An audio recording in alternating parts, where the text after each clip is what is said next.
Hello everyone, this is Necrostevo and you're watching my 27th narrated Wi-Fi battle. This is a match I had against another YouTuber named Dostimiteo. I will leave his link in the description. He's a very skilled battler. He's also running a Let's Play on Pokemon Blue. And he started to post battles as well, so be sure you check him out. This is a rotation battle, as you can obviously tell, and he wanted to try out a rotation team.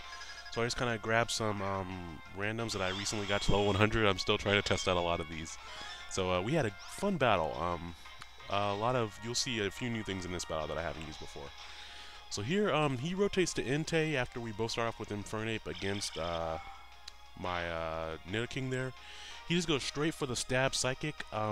Seeing that that's Life Orb, it's more offensive. I went for the Stone Edge on Entei because I knew it could do a good, decent chunk to any of those three.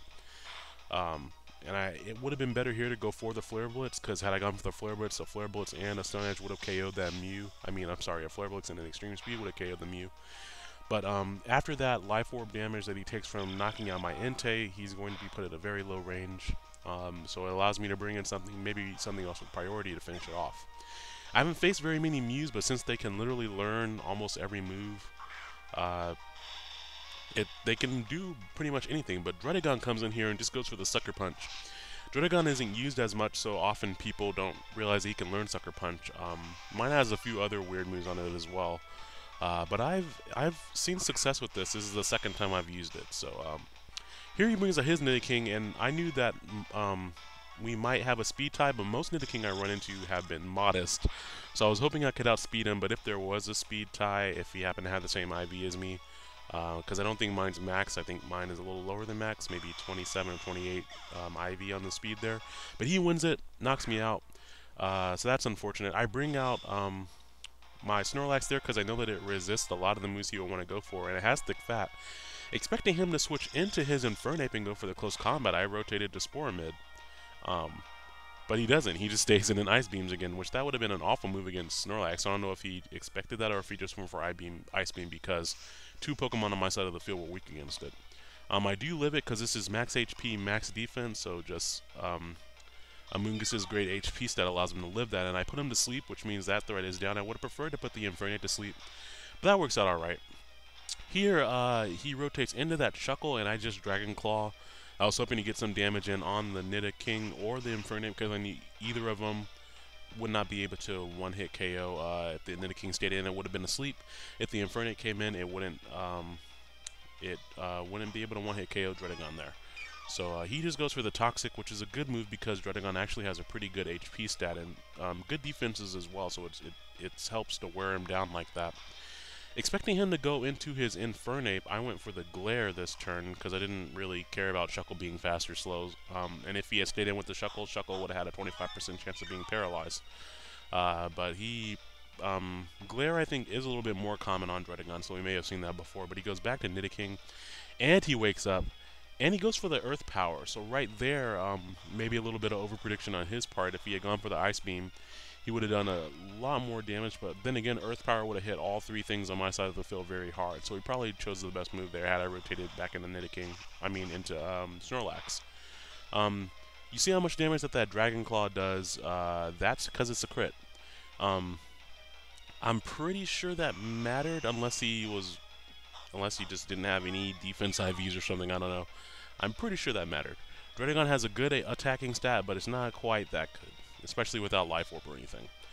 So he brings out his Jolteon, which that's obviously going to outspeed all three things on my side of the field, but I actually expected him to rotate right here. And he goes for the close combat with his Infernape, and I leave Druddigon right there because I could have gone for the Sucker Punch, but I was hoping to go for a Glare and hit something with it, especially if he went back to Shuckle or something like that. And Sucker Punch wouldn't have done anything to Infernape anyway. It might have damaged the Jolteon there. But you know, I just didn't want to overpredict anymore because I kind of fall victim to that.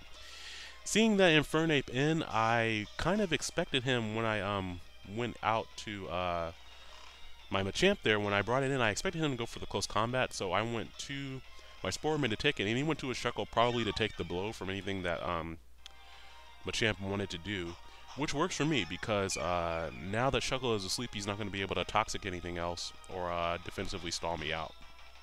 Here, he goes into Jolteon, and I actually expected him to either just stay in with Shuckle and try to wake up, or to switch into Infernape to try to take me out. And since Infernape currently has -1 special defense from that close combat earlier, I was just going to stay here and force him to attack me. And so in going for that Giga Drain, I wasn't really predicting anything. I just wanted to make sure I forced him to make a move. And that works out because he shows me that his Jolteon has Substitute, which makes me think that he might have the same set as me.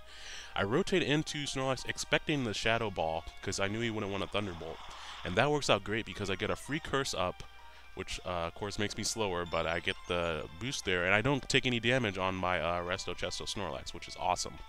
Here I expected him to go to to Infernape, and I go back to my Amoonguss to take the close combat, which is great. I was actually fishing for the Effect Spore here. I figured if he kept touching my my mushroom with his little monkey paws, eventually he would get the Effect Spore, which has a 30% chance.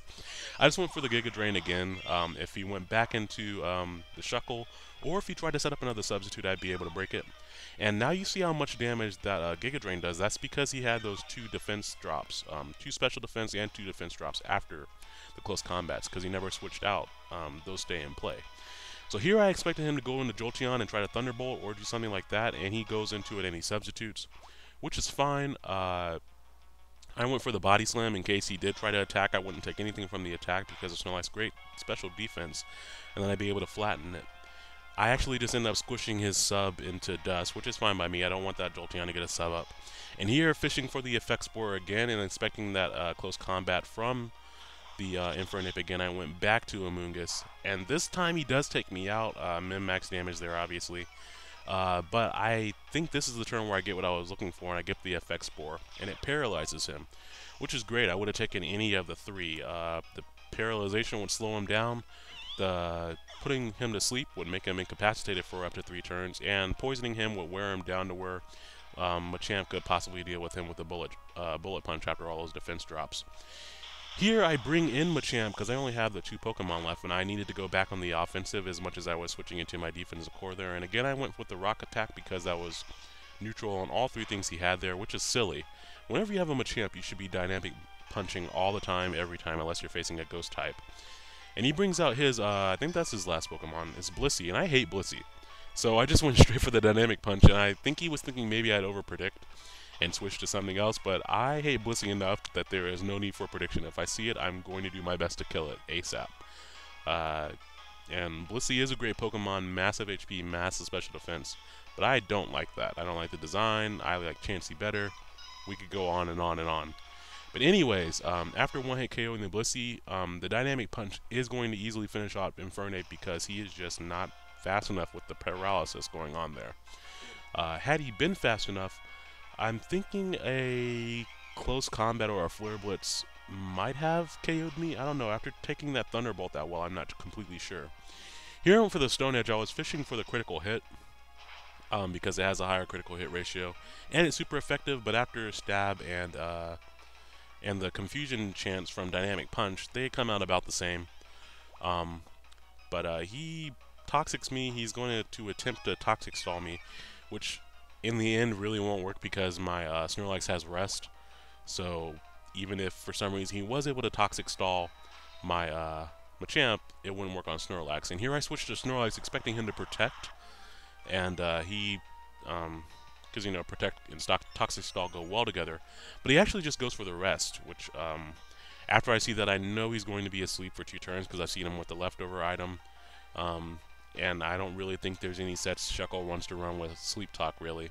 So after that, at that point, it's really just a matter of time, because my Snorlax does have the Fire Punch, so he would get it off eventually. I do go for the Dynamic Punch here to confuse him, to maybe get the chance that he'll hit himself eventually, to speed things up a little bit.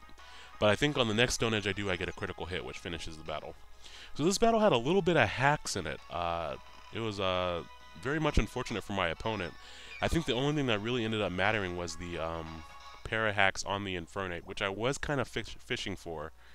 But you guys have seen kind of how unfortunate I've had in some of my battles, so it's nice to see some of that on my side of the field. if you guys have any interesting hack stories, be sure to post them in the comments, because it is a part of the game, but it is very annoying at times.